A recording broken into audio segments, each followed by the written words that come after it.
Okay, so good evening everyone. Let us take up a few doubts of inventory accounting. So, let us do this first question. The Hastings company begins operations on January 1 year 1. Okay, so 1 January year 1 operations began and it used to use FIFO method for accounting of inventories and uses the FIFO method in costing its raw material inventory. Management is contemplating a change to LIFO method. अब वो FIFO से किस में जाना चाहते हैं? LIFO में जाना चाहते हैं. अगर हमारे को पहली बात तो ये कौन सा चेंज है? This is a change in accounting principle policy, right? So ऐसे चेंजेस को हम अकाउंट फॉर कैसे करते हैं?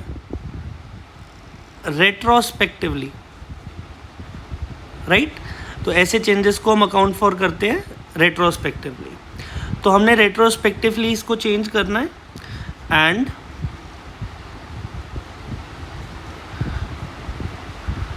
आगे पढ़ते हैं. Management is contemplating a change to LIFO method and is interesting in determining what effect such a change will have on net income. Accordingly the following information has been developed.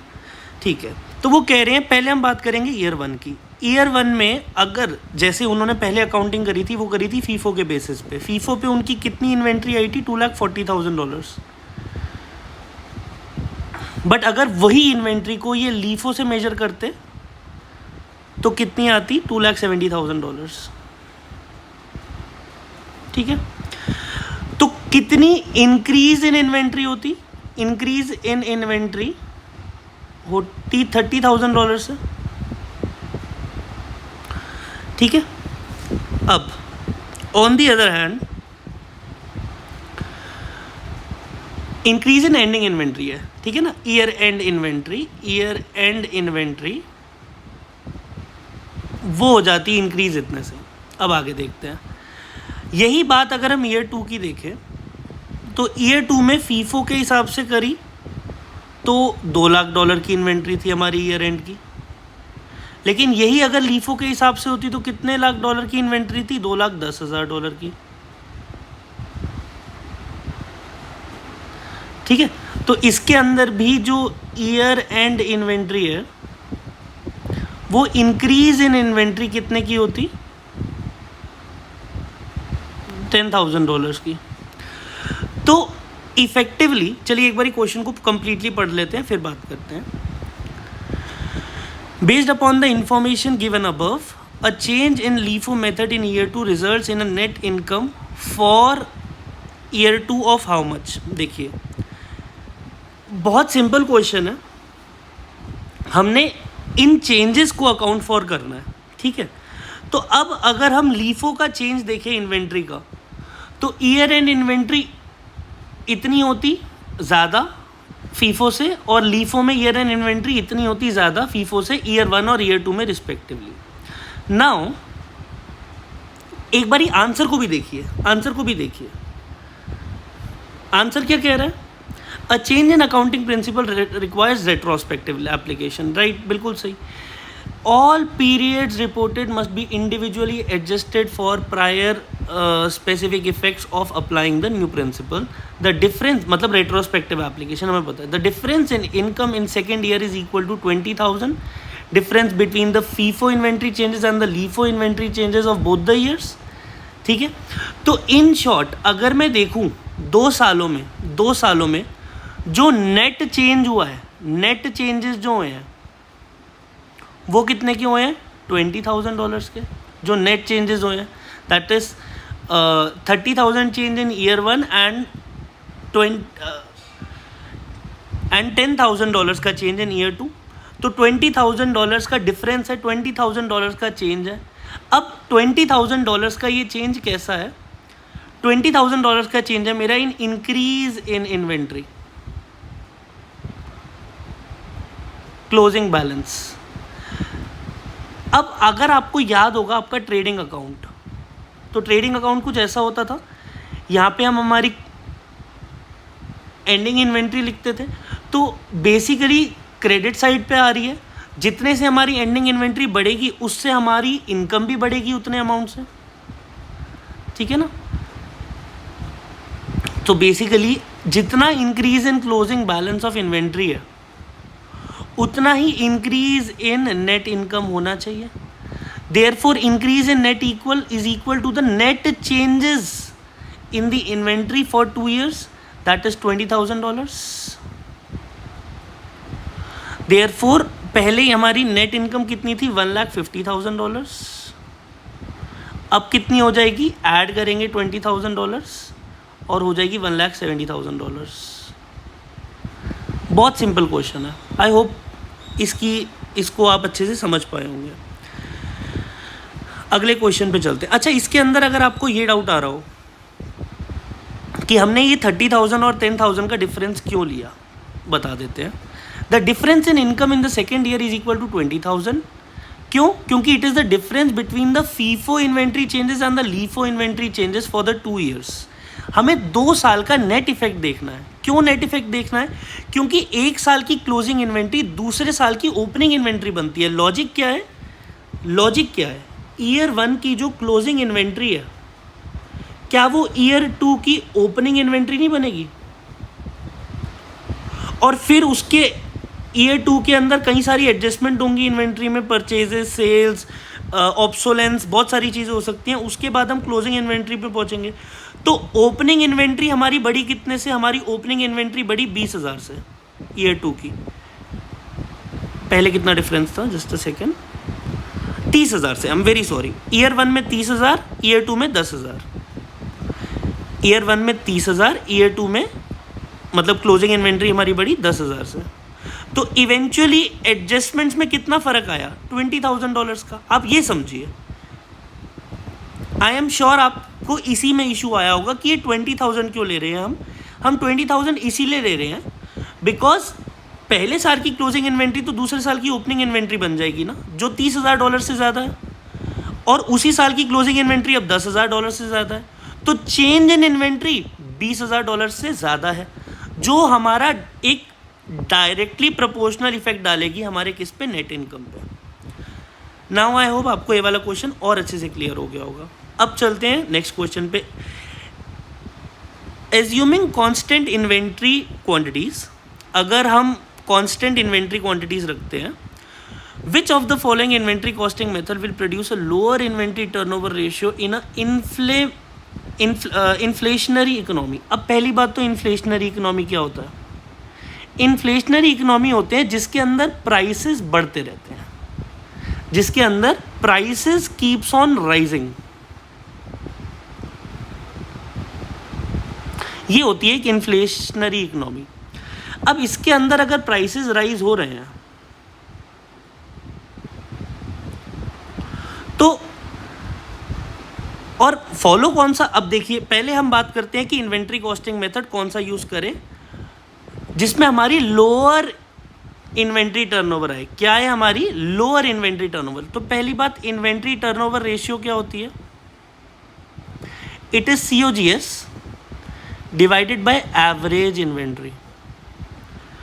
अब average inventories तो हमारे question ने हमें बता दिया कि ये constant है, first line of the question, assuming constant inventory quantities. तो अब आप मुझे एक बात बताइए, इस रेशियो को रिड्यूस करने के लिए मुझे न्यूमरेटर को रिड्यूस करना पड़ेगा।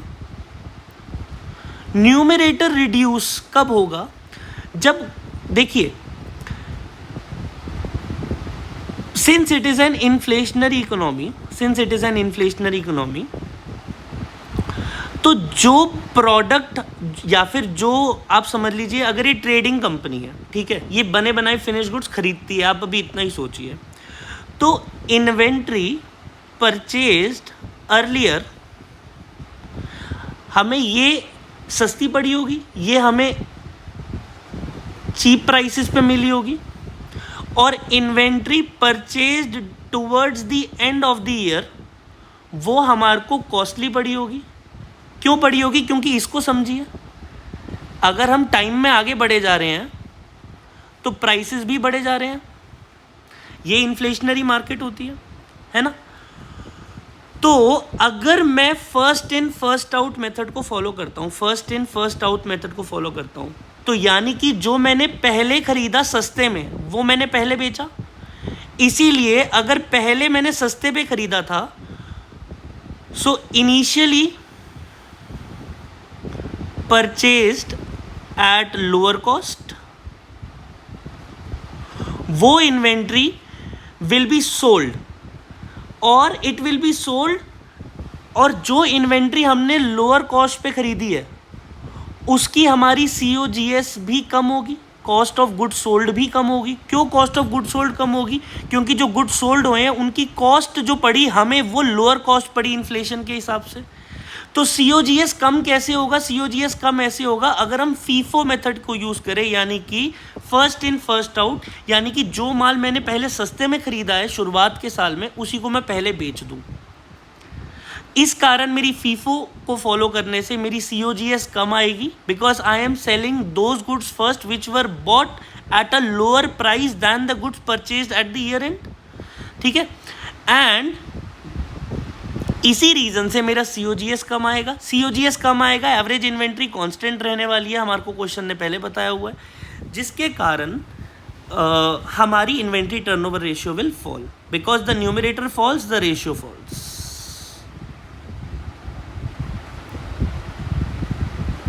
चलिए अब आगे चलते हैं। A company that is operating in an inflationary environment wants to select an inventory valuation method for the financial accounting and tax purposes to retain the most cash in the business. Which of the following method should the company choose? इनको inventory valuation का वो वाला method inflationary method में inflationary economy में जानना है जिसमें हमारे पास मोस्ट कैश इन बिजनेस हो। अब मोस्ट कैश इन बिजनेस कब होगा? जब हमारी ईयर एंड इन्वेंट्री हम कम दिखाएं और हायर COGS दिखाएं और लोएस्ट ग्रॉस प्रॉफिट दिखाएं। हमारे को मिनिमम टैक्स देना पड़ेगा उस टाइम पे। ठीक है, अगर हम COGS यानी कि कॉस्ट ऑफ गुड सोल्ड यानी कि हमारे खर्चे ज़्यादा दिखाएं और अगर हम हमारे प्रॉफिट्स को कम दिखाएं और अगर हम टैक्स प्रॉफिट्स कम तो हम टैक्स कम दिखाएंगे, तो मैक्सिमम कैश रिटेंशन होगी इन बिजनेस।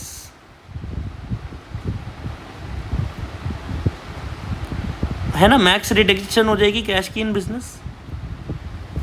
फिर से क्वेश्चन पढ़िए। A company that is operating in an inflationary environment wants to sell an inventory valuation wants to select an inventory valuation method for financial accounting and tax purposes to retain the most cash in the business.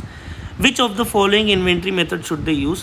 They should use such an inventory method in which the COGS is the highest, profit shown is the lowest, and the taxes shown are the lowest.